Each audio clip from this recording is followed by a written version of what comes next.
Inès, Esteban et Tanguy ne connaissent pas Strasbourg. Aujourd'hui, ils vont la visiter en résolvant des énigmes sous la forme d'une chasse au trésor. Première étape, récupérer leur kit d'aventurier pour partir à la découverte de la ville et ses secrets. Rendez-vous sur le parvis sud de la cathédrale, en la contournant par la droite lorsque vous serez devant la façade principale.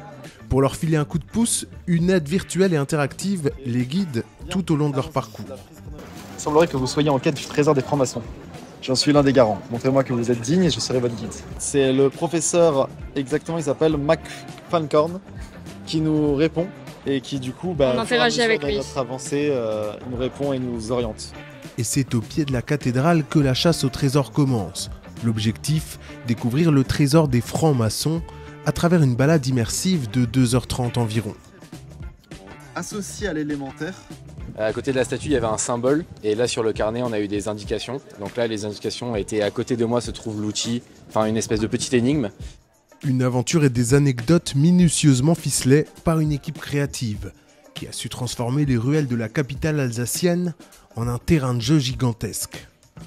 C'est vraiment tous les codes d'un escape game, sauf qu'au lieu de sortir d'une pièce en 1 heure, on va traverser Strasbourg pour résoudre des énigmes, en apprendre un peu plus sur la ville et sur son histoire.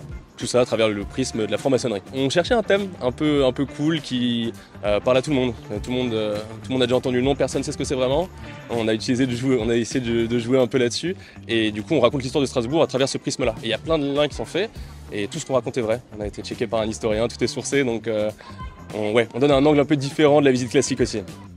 Des énigmes qui vous transportent de place en place tout en s'instruisant avec des anecdotes historiques. Pour le palais de justice, on peut remarquer qu'il y a des sphinx par exemple, quelque chose que j'avais jamais remarqué. Et ouais, les épreuves sont hyper variées, donc c'est vachement intéressant. Ce qui est cool, c'est que c'est en plein air, c'est dehors, on en apprend sur l'histoire de Strasbourg. L'équipe de Strass au Trésor prévoit de concevoir de nouvelles aventures prochainement. Si l'expérience vous tente, rendez-vous sur leur site internet.